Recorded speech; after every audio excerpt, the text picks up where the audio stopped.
Morning, sunshine.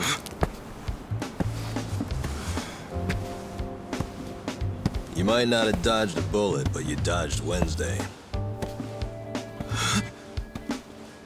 Wednesday is when they pick up the food garbage. Your ass would have been composted.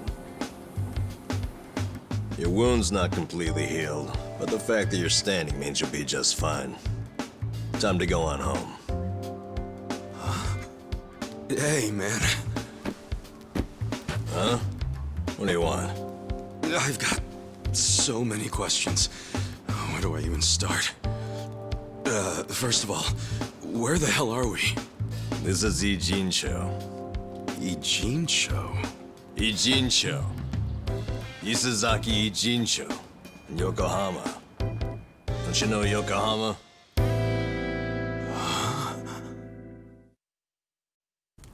Yokohama?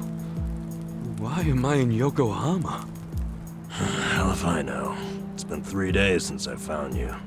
I got woken up by a commotion in the middle of the night. And I saw them carry you in, covered in blood. They said they found you in the trash. I thought you were dead at first. But lucky for you, turned out you only had 1 foot in the grave. And you've been what? Nursing me back to health? As best I can. But as you can see, I can't do any real treatment here. There are only 2 reasons you survived. You're tough as nails, you're lucky as hell. The bullet missed your heart, your arteries, and went clean out the back. 1 hair to the left, and you would have been a goner. Damn. Well, thank you, man. It sounds like you saved my life. You're making it sound more noble than it is. What? It only helped because if you died here, it would have meant trouble. Listen, I promise I won't make trouble for anyone here. So, do you think you could let me stay for a bit? No can do. Please, I'll make it worth your while. Help you out. Help me? You think we help each other out like some big, happy family? If you stay, someone else gets less to eat. You don't want that, we don't want that. Get out of here. Fine.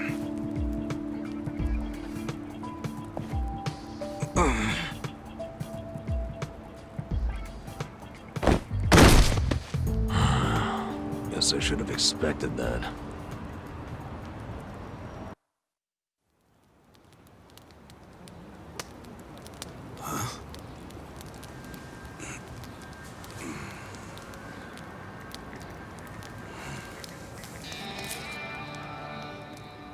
What's that? Hey! Give it back. Oh, you Kichi-chan, my old friend. I thought I'd never see your face again. What's wrong? Oh, look at this. The back of it is blank! I think it's just stupid play money!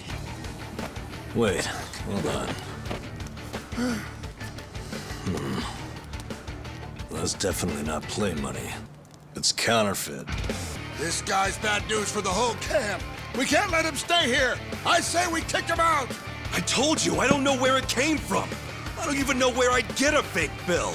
Liar! How did it end up in your pocket then? Wait. Let's think about this for a second. Ichiban's pocket where he had the bill has a huge bullet hole in it. So if the bill was in his pocket at the time he got shot, doesn't that mean it should have a hole in it too? But look, it doesn't. And there's no way Ichiban could have put it in his pocket after he got shot. He was barely even conscious. That could only mean someone must have put it there after he fainted. It was probably whoever brought him here. You got an idea who did that? Probably not, huh? Nope. It's as much a mystery to me as it is to you guys. I don't know why I got dumped here, and I don't know why I have this bill. Seriously, I don't know a goddamn thing. You've got to believe me. Who cares?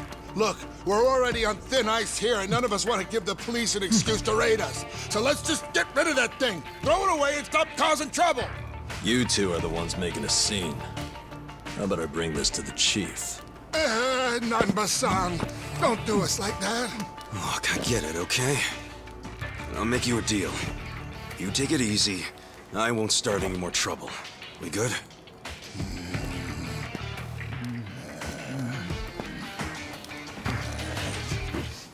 Just taking it anyway. Fuck you, man. Shit. Namba, I'll deal with your panty ass later. After I take care of your new meat shield here. Shut up! This isn't even Liumang turf. Shut up!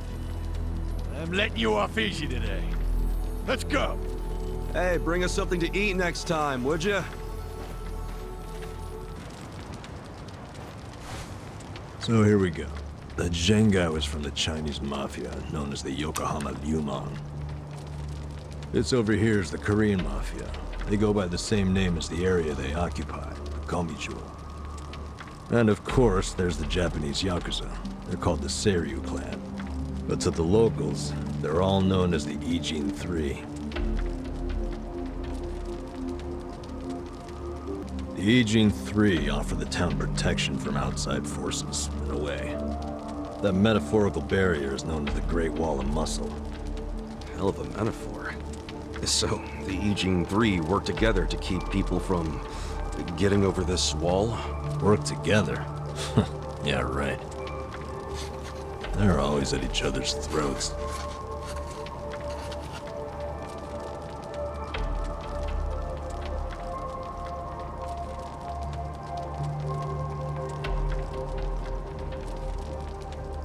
Doesn't that mean a war could break out at any moment?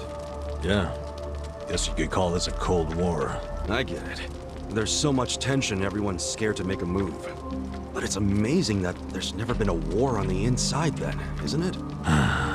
Yeah, I try not to think about that. They can all be pretty vicious. This city would turn into a goddamn crater if that happened. Maybe there's a reason it hasn't. A secret reason. You ever think of that possibility? Like, what if the Ijin Three leaders are pretending there's a Cold War so they can sit back and relax? Not a chance.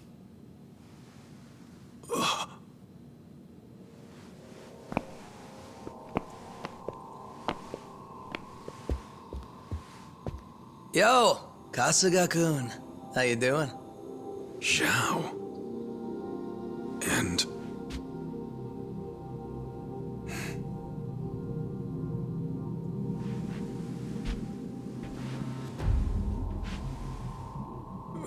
Hey, what's up with the old guy?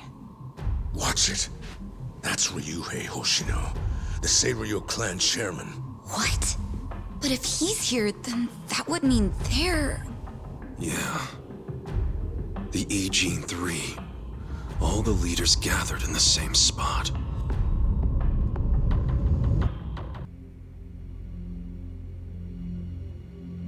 Hey, aren't these three supposed to be fighting a war? Supposed to be. Kind of a weird place for us to meet, Chairman Hoshino. Especially considering the three of you look more like you're ready to have a tea party than tear each other's throats out. Usually we meet only once a year, unless there's a need to share information face to face, as we must now. We always do what it takes to keep the Great Wall intact. So that's the origin story behind the E-Gene 3. Why are you telling us this? You looking to make a deal for his life or something? A deal? Kasuga, under most circumstances, all your lives would be forfeit. But I have some idea of how this fake bill ended up in your pocket. What? Huh? You do? Out of respect for this person, I will look the other way.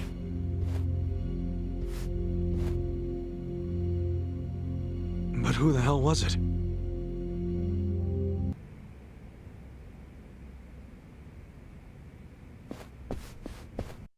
Kasuga-kun. Follow me. So, who's the guy you wanted me to meet? An old friend of yours. He prefers to meet with you alone, if that's possible. I don't get it. Did he rescue you? More or less. Thing is, he's with the Omi Alliance. What's his name?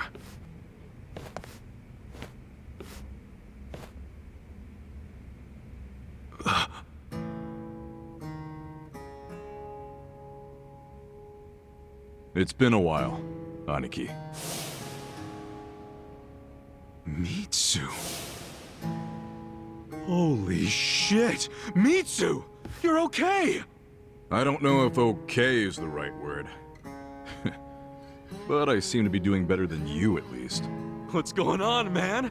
I never caught up with you after I got out of prison. Have you seen Arakawa-san recently? Nah, us peons hardly ever see him these days. So I've heard. Not happy about that myself. Even though we're Omi Alliance now, inside, I'm still Arakawa. Ah, so you're Omi too. Yeah. I had to rescue Zhao in secret. If they find out, I'll be executed. Doesn't that mean you shouldn't be talking to me? It does. But I had to say one thing to you. I can't say much else, but you need to know. What? Arakawa-san, he's about to go all in with his next gamble. When that happens, you'll need strong allies. More than he's already got? I can't say anymore. I'm sorry. Mitsu. I'll be in touch.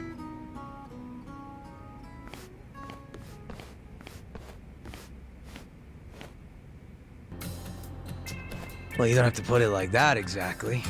Soft sweetheart terms and shit. Yeah, I do. You're a good guy with a big ol' heart. I kinda figured. Do we really have to do this? I can't be that annoyed with you. The E-Gene 3 do owe you a lot. The Seiryu clan's probably singing anthems about you. Yeah, speaking of, I think I'll visit the chairman and see how grateful he really is.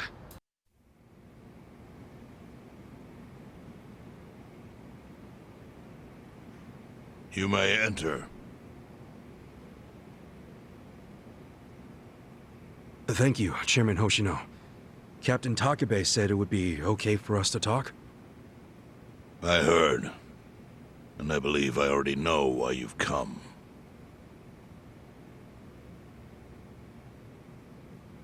You've done us a great service. I would not still be leader of this clan if it weren't for you. Does that mean the Seiryu clan's gonna pull through? I can't say for sure yet. About 20 to 30% of our men defected to the Omi. And the ones who stayed are grumbling behind my back. And it's hard to blame them. They just found out the Jincho standoff was all a sham. Zhao told me he's giving up his position as the leader of the Liumang. Songhui is going to lead them. Yes, I know. You just know everything, huh?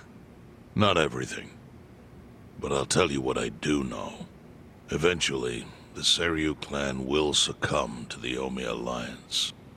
What? For people who had nowhere to live outside the gray zones, the Great Wall of Muscle was their only protection. Now it's crumbling. That's a matter of life or death for them. Already rumors are flying into Jincho's political circles. Rumors that Ogikubo's lost his touch. I'm sure Aoki got those whispers going. He never lets a good crisis go to waste. Oh, really? Aoki knows it would destroy the party if it ever revealed their chair, Ogikubo, forged money for years. Now, Aoki can easily blackmail Ogikubo and force him to step down. Aoki will become the new party chair. I don't get it. Why does he want to take Ogikubo's place so bad? The party chair manages elections, so in that role, Aoki could nominate anyone he wants. He'll control the ruling party. Therefore, he'll control the nation. The whole country will be under his thumb? Yes.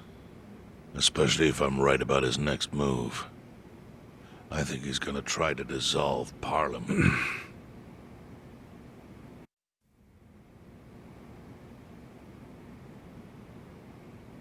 Aoki's scheme to destroy the Great Wall worked.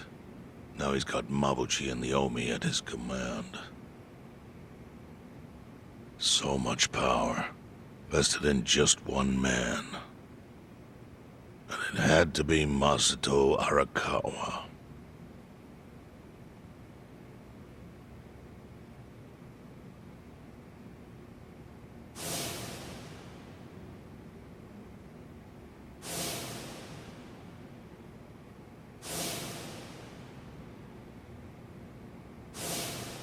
Kasuga, I know you never intended to be at the center of all this. It was pure coincidence that you were there when the soap landowner died. Wouldn't you agree? Yep. Lucky me. But one thing I don't believe is a coincidence, is that you ended up in Ijincho. Huh? What do you mean? Do you still have that fake bill?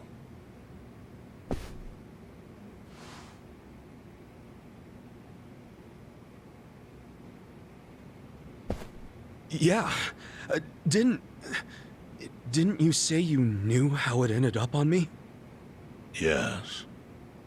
Only one person in the world could have put that bill in your pocket. Who? Who is it? Masumi Arakawa himself. Arakawa-san? No, he's the one who shot me. Yes, I'm aware he shot you. But did you ever consider that maybe he did that so you would end up here? What? That fake bill was his letter of introduction between you and me. It was to let me know that you were one of Masumi Arakawa's men. Kind of a weird way to introduce us, don't you think? I think what it means is Arakawa's goals do not align with those of Ryo Aoki. Well, then, what are Arakawa's goals? I really can't say. But I do know that he means business. He wouldn't have used that bill if he didn't. Chairman, how exactly do you know Arakawa-san?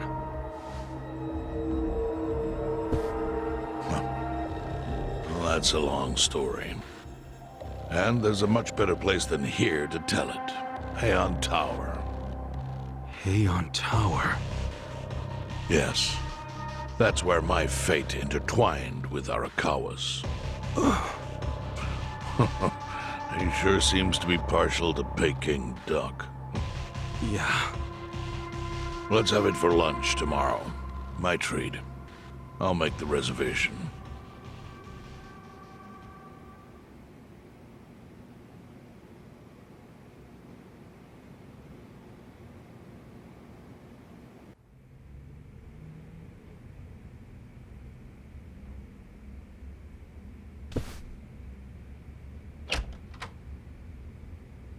I went ahead and got started. You sure you don't mind treating me? What? Are you actually able to pay? Wish I could, but I don't think they'd take this. You don't sound like you're gonna relax during this meal. Depends on what you say. Hopefully I'll relax enough to enjoy the duck. So, how do you know Arakawa-san? I'm on the edge of my seat here. It wasn't long after the war the counterfeit bills started being produced in Ijincho. It was top secret. Only the heads of the Seiryu clan and the Liumang, plus some officers, knew about it. Outside of that inner circle, they also had to hire people to smuggle the bills. Smugglers? And one of them was a traveling actor. His name was Toshio Arakawa. He was Masumi Arakawa's father. What?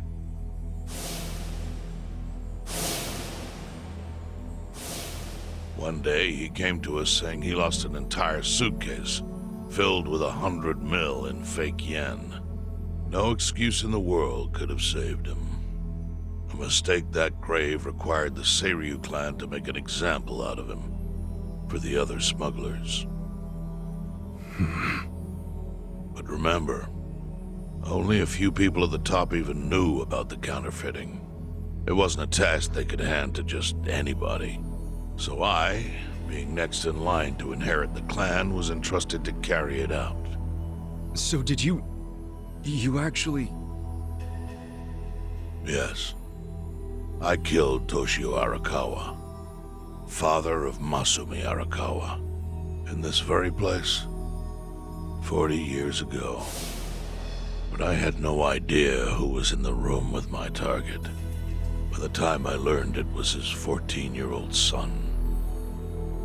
It was too late. I had to go through with the hit, knowing this boy would see his father die. To make my guilt even worse, later I found out why Toshio lost the fake bills. His wife and her lover had stolen them. And those two fell into the ocean and disappeared. Their corpses were never even found. So Arakawa-san lost both his parents, one after the other. And his only other friends, the theater troupe, disbanded soon after without their leader. Masumi Arakawa became a drifter, along with a few other actors. They couldn't trust anyone, so what other path was there for them, except becoming Yakuza in Kamurocho?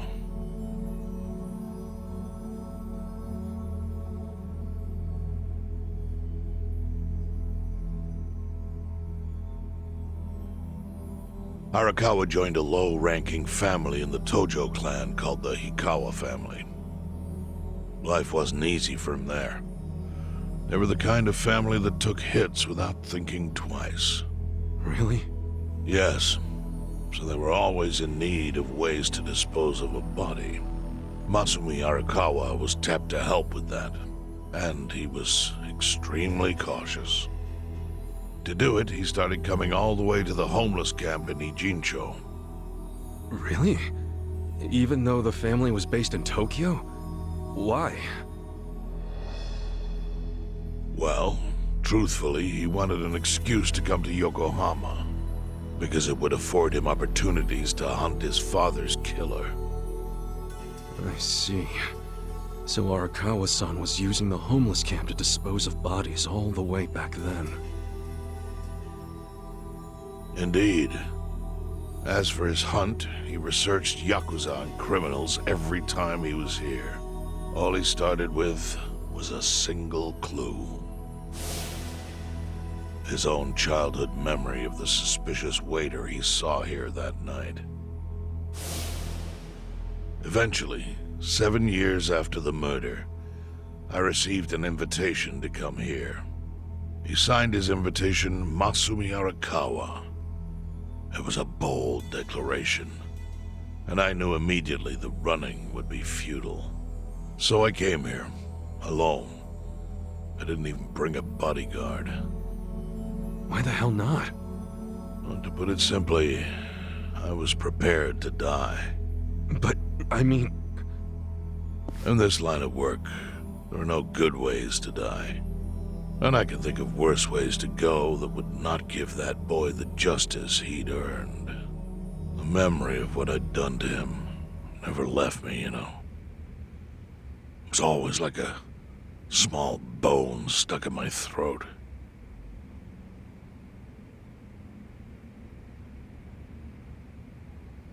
He was sitting right where you are now. Here? Yes. He didn't look a day over 20. But his eyes had that hard, flinty gaze of an old killer. I couldn't help myself. I told him everything. I told him why I killed Toshio Arakawa.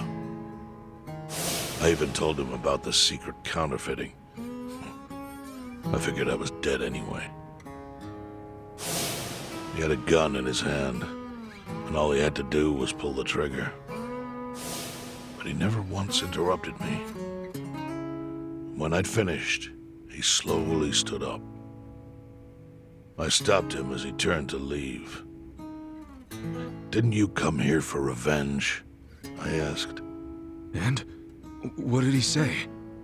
He said, "If only you had ignored my invitation, then I could have shot you in the back." Then he left. Boss. In 1984, the 10,000 yen bill changed from the face of Prince Shotoku to Yukichi Fukuzawa. By that time, Arakawa had found his own Yakuza family, so I sent him a gift. What was it? A fresh batch of crisp fake bills featuring Yukichi Fukuzawa. They were defective prints with nothing on the back. Not exactly legal tender.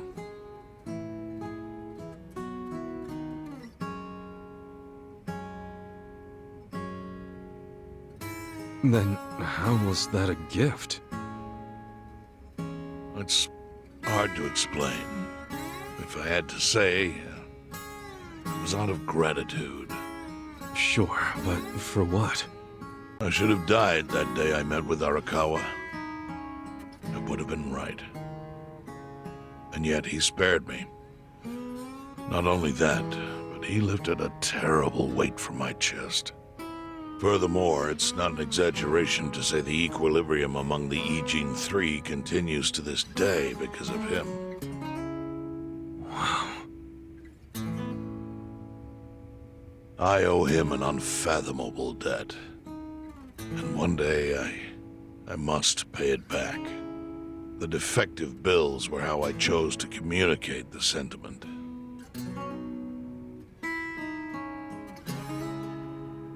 The counterfeiting secret is Ijincho's weakness. And it was only thanks to Arakawa that the Ijin Three could continue to secretly wield that power. But of course, that means if he ever feels like it was a mistake to let me live, he can use the fake bills to unravel everything I've built. The gift wasn't the bills themselves. They were leverage. I actually wrote something on the back to that effect. Neither justice nor mercy should tip the scale. It means that those in power must reward and punish where necessary. I felt it was an appropriate message. I suppose the writing is faded at this point. Whoa.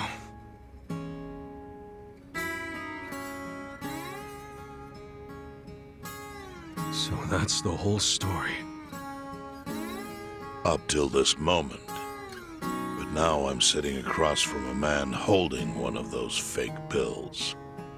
Which, of course, is a message from Arakawa that only I could understand. The message is, Masumi Arakawa sees you as a beloved family member. Arakawa-san thinks of me as family. He would not have placed that bill in your pocket lightly. Do you see its significance now? After everything I've told you? There is almost no doubt in my mind that Arakawa did not want you killed. So he didn't shoot you out of malice. He shot you so that you would be brought here, be saved by the homeless, and eventually meet up with me. Do you see? That's everything I can tell you. That's plenty. Thank you, Chairman. I see it all now. I always kind of figured. You did? Well, it's your move now.